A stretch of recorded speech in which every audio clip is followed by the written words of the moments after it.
Good evening, ladies and gentlemen. Ron Wallace here with Ballin' Down South Sports Network, here with our second interview of the day. And I can tell you, my next coach is definitely not new to winning. When I say winning, I mean winning championships. As an assistant coach, he helped take a team back to three back-to-back championships in 2011, 2012, and 13.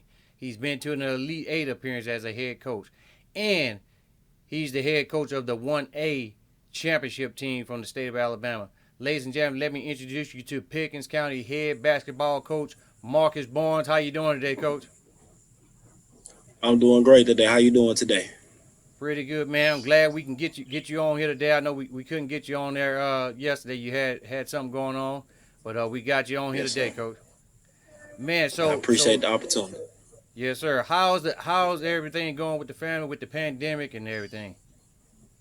Man, it's crazy, man. With this pandemic going on, we just trying to follow the guidelines here, with our athletes, keeping everything disinfected, um, and just trying to take care of our athletes and take care of ourselves the best way we can. So, and those are some things we're doing here at Pickens County.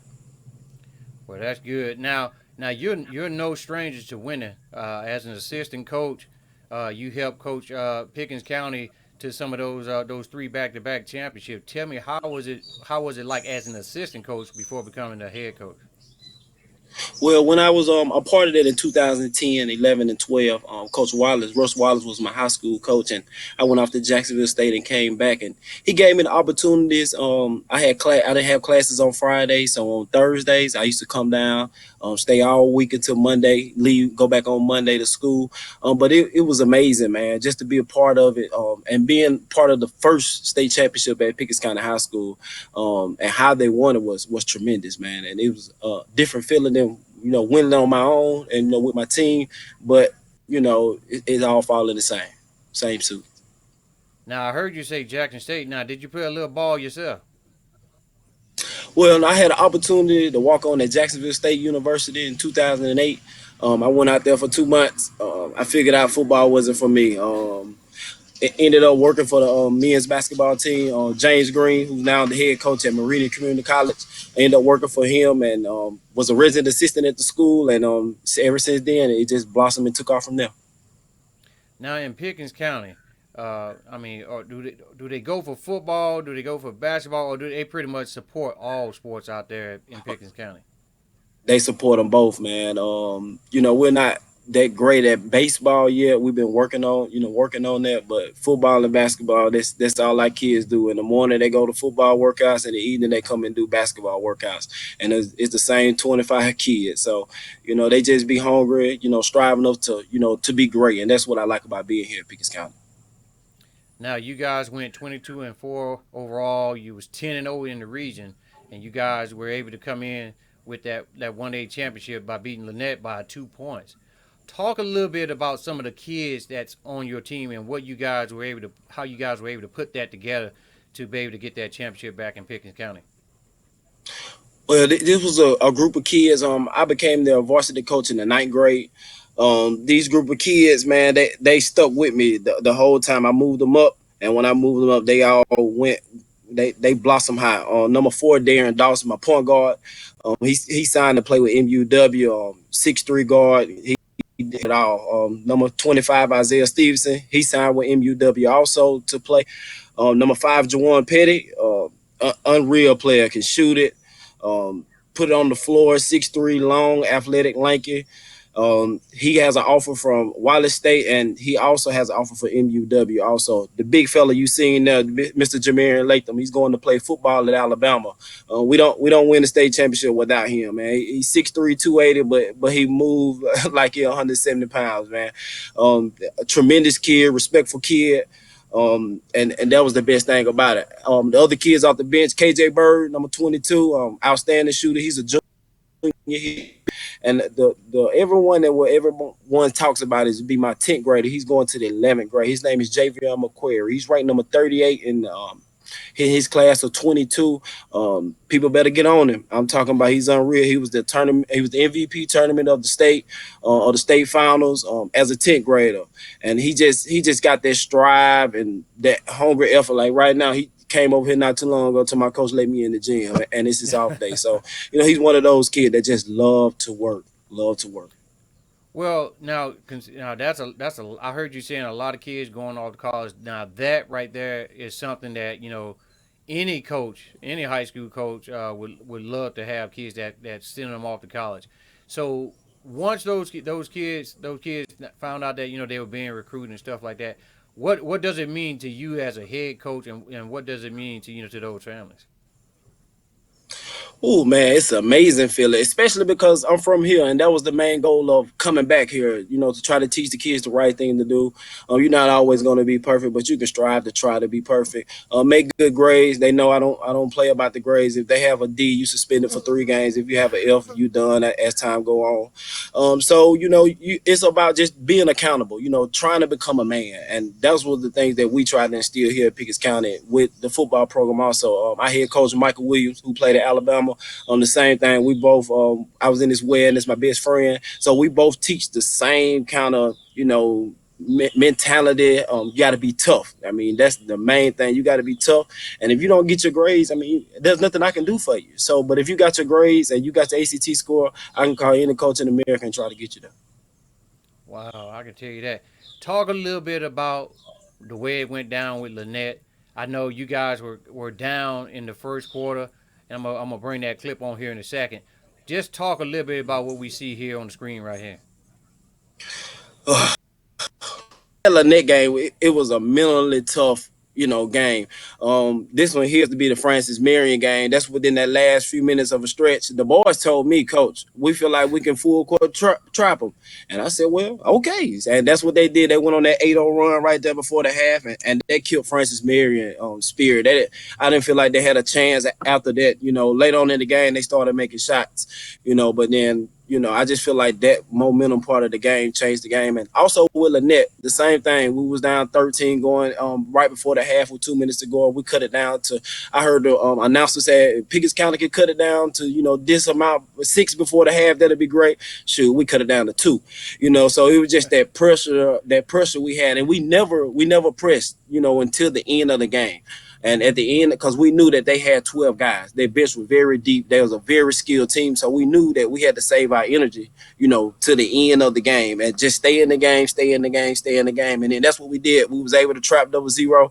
He only had 3 turnovers, but his third turnover was the most critical one of the game.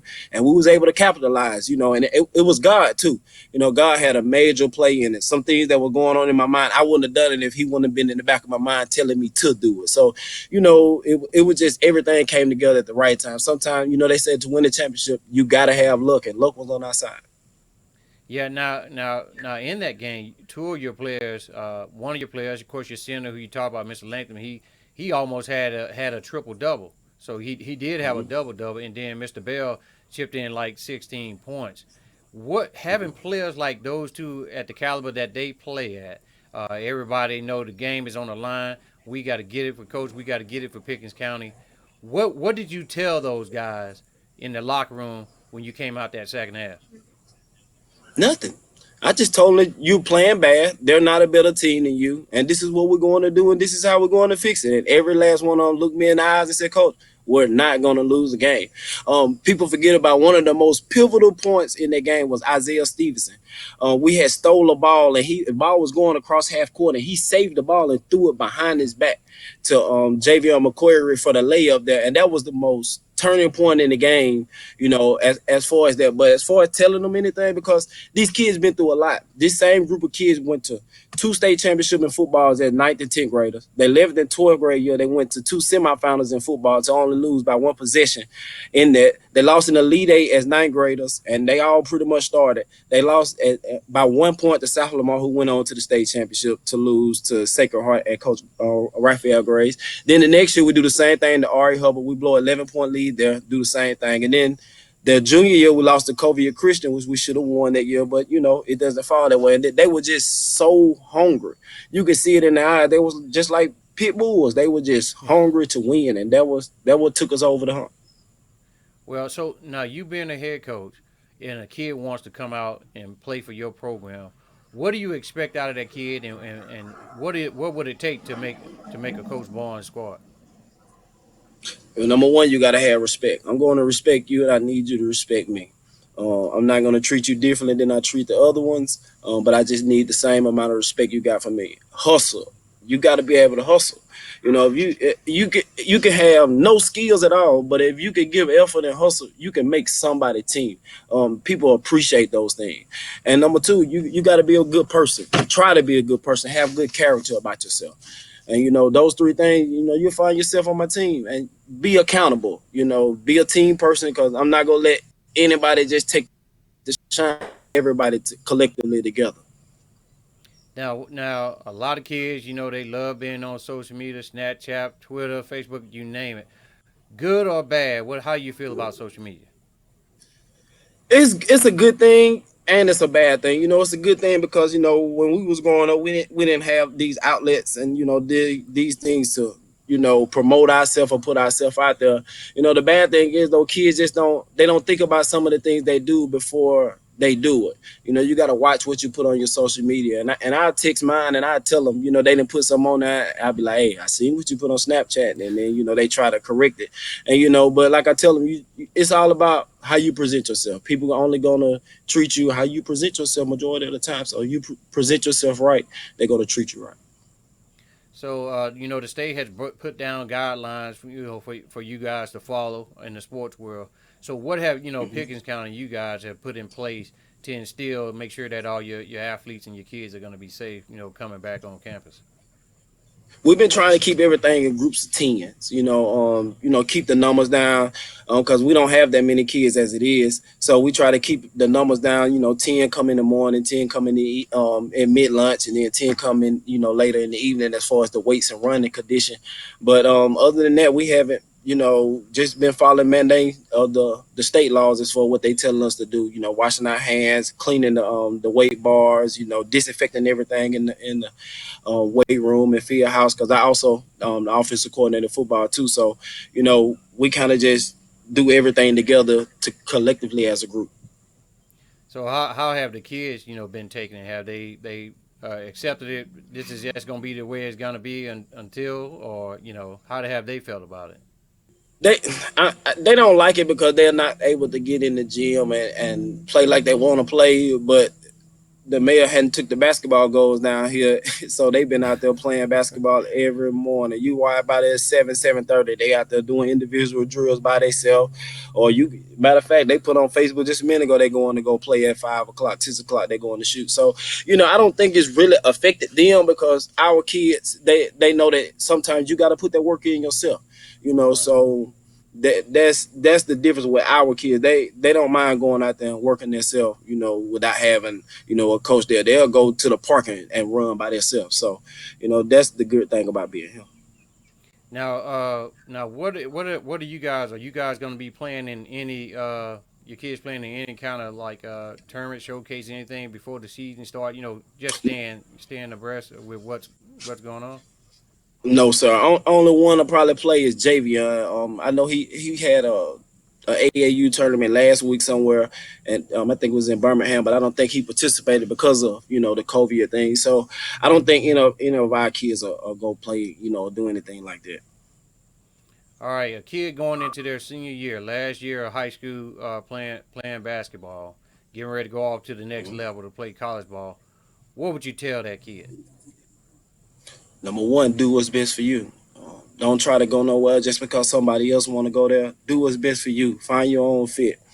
As far as them recruiting you, get to know which coach really love you and care for you. That just want you for more than just your basketball, abilities. One that's go check in on you, take you fishing, take you hunting, or anything of that nature. And then number three, you got to make the grades. It don't matter where you go. If you don't make those grades, if you don't have higher than a 2.0, 2.5, it's over with. Scholarship gone. So just stay grounded. Thank God every day and keep grinding. I mean, that's the best advice I can give them. So, coach, what's the goal for this upcoming season for Pickens County? Hey, we had three goals every year: win the area, win the region, and win the state championship, baby. All right, ladies and gentlemen, Pickens County head boys varsity basketball coach Marcus Barnes. Thanks for coming on the network, coach. Thank you for your time.